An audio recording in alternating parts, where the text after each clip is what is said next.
Hello guys, welcome to my channel.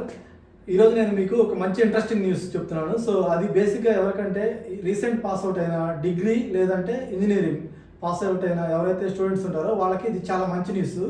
ఏంటంటే బేసిక్గా మనకి ఇండియాకి ఆస్ట్రేలియాకి మ్యూచువల్ అగ్రిమెంట్ మీద మనకి ఒక కొత్త వర్క్ వీసా స్టార్ట్ అయింది. సో మనకి ఇది ఫ్రీ ఆఫ్ కాస్ట్ తోటి మనము ఎవరైతే ఆస్ట్రేలియా మైగ్రేట్ అవ్వాలనుకుంటున్నారో వాళ్ళకి చాలా మంచి బెనిఫిట్. సో మనకి ఈ కాన్సెప్ట్ వచ్చేసరికి మేట్స్ దీనివల్ల మ్యూచువల్ బెనిఫిట్, ఆస్ట్రేలియాకి ఇండియాకి మ్యూచువల్ బెనిఫిట్. సో ఎవరైతే మనకి ఇండియాలో degree plus or any B Tech complete చేసిన స్టూడెంట్స్ ఉంటారో వాళ్ళకి ఇది మంచి బెనిఫిట్. దీనికి టోటల్గా 3000 స్లాట్స్ ఇయర్ ఓపెన్ అవుతున్నాయి. సో ఈ 3000 స్లాట్స్ మనకు వచ్చేసరికి ఓన్లీ డిగ్రీ కంప్లీట్ అయ్యి ఇండియన్ పాస్పోర్ట్ హోల్డర్ అయి ఉండాలి. దాంతోపాటు కంపల్సరీ 30 years బిలో అయి ఉండాలి. ఐదర్ మాస్టర్స్ అయినా కంప్లీట్ అయి ఉండొచ్చు, లేదంటే బ్యాచిలర్స్ అయినా, రెండు రీసెంట్ పాస్అవుట్ మ్యాక్సిమం 2 years లోపల పాస్ అవుట్ అయిన వాళ్ళు దీనికి ఎలిజిబిలిటీ. సో దీనికి ఒకసారి నేను క్లియర్గా సిస్టంలో చూపించి మీకు చెప్తాను. దీనికోసం మీరు ఫస్ట్ ఏం చేయాల్సిన అవసరం లేదు, జస్ట్ గూగుల్ బ్రౌజర్ ఓపెన్ చేయండి. ఓపెన్ చేసిన తర్వాత ఇట్లా ఆస్ట్రేలియా మేట్స్ అని టైప్ చేస్తే మనకి ఫస్ట్ ఈ స్క్రీన్ వస్తుంది. ఈ స్క్రీన్ క్లిక్ చేస్తే డైరెక్ట్గా మనకి నెక్స్ట్ పేజ్ ఓపెన్ అవుతుంది. సో మనకి దీంట్లో ఫుల్ డీటెయిల్స్ ఉంటాయి. ఇప్పుడు చూసుకోవచ్చు. ఈ వీడియో చూసేవాళ్ళు ఎవరైనా మీకు తెలిసిన వాళ్ళు డిగ్రీ కానీ బీటెక్ కానీ కంప్లీట్ అయి ఉంటే వాళ్ళకి రెఫర్ చేయండి, వాళ్ళకి యూజ్ అవుతుంది. ఎవరెవరు ఎలిజిబిలిటీ అన్ని డీటెయిల్స్, దాని తర్వాత ఏవింగ్ కోర్స్ రిక్వైర్మెంట్. సో 1 by 1 ఒకసారి చూసుకుందాం మనం. సో ఫస్ట్ ఎలిజిబిలిటీ వచ్చేసరికి ఇక్కడ చూడొచ్చు మీరు. ఎలిజిబిలిటీలో క్లియర్గా చెప్పాడు, ఏజ్ 30 years ఆర్ యంగర్. అంటే ఎగ్జాక్ట్గా 30 అయినా రన్ అవ్వచ్చు, 30 లాస్ట్ ఈవెన్ 1 day ఉన్నా కానీ నో ప్రాబ్లం. 30 years ఉండి 30 క్రాస్ అవ్వకూడదు. సో దానికన్నా చిన్నవాళ్ళైనా పర్వాలేదు. మినిమం ఏజ్ 18 years ఉండాలి. సో వీటితో పాటు కంపల్సరీ ఐఎల్స్ మనకు వచ్చేసరికి 6 band ఉండాలి. No band less than 5. అంటే ఈచ్ బ్యాండ్ 5 ఉన్నా పర్వాలేదు, కానీ ఓవరాల్ వచ్చేసరికి 6 ఉండాలి. దీంతో పాటు మెయిన్ నేను చెప్పాను ఆల్రెడీ ప్రీవియస్లీ మీకు, 2 years from the eligible education institution of at the time of application. మీరు ఎప్పుడైతే అప్లికేషన్ వేస్తారో అప్పటికి మీ డిగ్రీ కానీ లేదంటే మాస్టర్స్ కానీ కంప్లీట్ అయ్యి లాస్ట్ 2 years అయి ఉండాలి.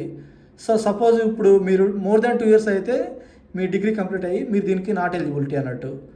సో మనకి దీంట్లో ఏమేమి కోర్సెస్ మీద మనకి ఈ వీసా వస్తుందో ఒకసారి చెక్ చేద్దాము. రెన్యూబుల్ ఎనర్జీ, మైనింగ్, అలాగే ఇంజనీరింగ్, అలాగే ఐటీ రిలేటెడ్ అంటే ఇన్ఫర్మేషన్ అండ్ కమ్యూనికేషన్ టెక్నాలజీ, అలాగే ఏఐ, అలాగే ఫినాన్షియల్ టెక్నాలజీ అంటే ఎవరైతే అకౌంటింగ్ బ్యాక్గ్రౌండ్ ఉంటారో వాళ్ళకి బాగా యూజ్ అవుతుంది. అలాగే దీంట్లో ఇంకో మంచిది కూడా ఉంది, అదేంటంటే అగ్రికల్చర్ టెక్నాలజీ. ఎవరైతే అగ్రికల్చర్ ఇంజనీరింగ్ చేసి ఉంటారో వాళ్ళకు కూడా ఈ వీసా వస్తుంది. సో బేసిక్గా ఇంజనీరింగ్ బ్యాక్గ్రౌండ్ ఉన్న ఆల్మోస్ట్ అందరికీ వర్క్ అవుతుంది ఈ వీసా. సో దీనికోసం మనము ఎటువంటి రిక్వైర్మెంట్ ఏమైనా కావాలా ఆస్ట్రేలియా గవర్నమెంట్ నుంచి అంటే చూద్దాం ఒకసారి. సో దీని గురించి మీరు క్లియర్గా చూడొచ్చు. ఇక్కడ is there any Australian employer sponsorship requirement? So answer is there will be no requirement for sponsor by Australian employer to be eligible to apply a visa part of MATES. దీని meaning ఏంటంటే మనకి ఎటువంటి requirement, sponsorship requirement అవసరం లేదు. So బేసిక్గా మనకి degree, ఈ పైన చెప్పిన డిగ్రీస్ మనకు ఉండాలి. ఆ డిగ్రీలో డిగ్రీ హోల్డర్ అయి ఉండాలి, అది కూడా లాస్ట్ 2 years కంప్లీట్ అయి ఉండాలి. అలాగే పాస్పోర్ట్ ఉండాలి, Indian passport.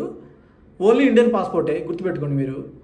Indian passport compulsory. పర్సంటేజ్తో సంబంధం లేదు, ఎంత పర్సంటేజ్ ఏం అవసరం లేదు, మీరు డిగ్రీ హోల్డర్ అయి ఉంటే సరిపోతుంది.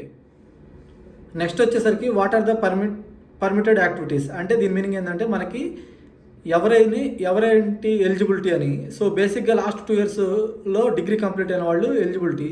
సో నెక్స్ట్ వచ్చేసరికి how many places are available. So దీని మీనింగ్ ఏంటంటే మనకి ఎన్ని స్లాట్స్ అవైలబిలిటీ ఉన్నాయి. 1 yearకి వచ్చేసరికి మనకి 3000 ప్లేసెస్ అవైలబిలిటీ ఉన్నాయి, that to Indian students only. Next వచ్చేసరికి మనకి డిపెండెంట్ని తీసుకెళ్ళొచ్చా లేదా అని. సో డిపెండెంట్ని తీసుకెళ్ళొచ్చు అండి, ఈవెన్ స్పౌజు లేదంటే చిల్డ్రన్స్ ఉంటే చిల్డ్రన్స్ని కూడా తీసుకెళ్ళచ్చు. సో ఇది ఒక గుడ్ న్యూస్. ఎవరైతే రీసెంట్ పాస్అవుట్ అయ్యండి, రీసెంట్ మ్యారీడ్ అయినా దీనికి ఎలిజిబిలిటీ ఉంది. సో నో ప్రాబ్లం మీరు. సో మనకి దీనికి ఎన్ని ఇయర్స్ స్టే చేయొచ్చు? నెక్స్ట్ క్వశ్చన్ వచ్చేసరికి మ్యాక్సిమం 2 years మ్యాక్సిమం స్టే చేయొచ్చు. 2 years తర్వాత మనం మళ్ళీ వీసా ఎక్స్టెన్షన్ చేసుకోవచ్చు. ఏదైనా వర్క్ వీసా వేసుకుని ఆ వర్క్ వీసా తోటి మళ్ళీ ఎక్స్టెన్షన్ చేసుకోవచ్చు. సో ఇది ఎక్స్టెన్షన్ వీసా. ఈ వీసా కాస్ట్ ఎంత ఉండొచ్చు? సో యాజ్ ఆఫ్ నౌ అయితే మనకి ఎటువంటి అఫీషియల్ అనౌన్స్మెంట్ లేదు. బట్ నాకు తెలిసిన నాలెడ్జ్ ప్రకారం సో బేసిక్గా మనకు ఒక ఇంగ్లీష్ టెస్ట్ కావాలి ఐఎల్స్, దానికి ఒక 18,000 పడుతుంది. అవి కాకుండా ఆస్ట్రేలియన్ గవర్నమెంట్కి వీసా ఫీజు ఉంటుంది. Visa fee like around 750 to 1000 in between Australian dollars ఉంటుంది. అంటే లైక్ మన కాస్ట్ 1000 వేసుకుంటే 50,000 వరకే వస్తుంది ఒక కాస్ట్. సో దాని తర్వాత ఎప్పుడు ఓపెన్ అవుతుంది? సో నాకు తెలిసి యాజ్ ఆఫ్ నౌ ఇది జస్ట్ ఎంఓఐ జరిగింది మనకి, ఐ థింక్ అరౌండ్ మే 2024లో జరిగింది. సో మనకి అఫీషియల్గా ఇంకా అనౌన్స్మెంట్ లేదు. మేబీ నాకు తెలిసి ఇంకా 2-3 మంత్స్లో ఓపెన్ అవుతుంది. అంటే maximum October or September. So ఈ మంత్లో ఇయర్ ఎండింగ్ లోపు మ్యాక్సిమం కన్ఫామ్గా ఓపెన్ అయిపోతుంది. సో మీరు ఒకసారి నోటిఫికేషన్ ఏదైనా డౌట్స్ ఉంటే డైరెక్ట్గా ఆస్ట్రేలియా వెబ్సైట్లోకి వెళ్ళి చూసుకోవచ్చు. సో మీకు కనుక ఈ వీడియో నచ్చితే ప్లీజ్ లైక్, షేర్.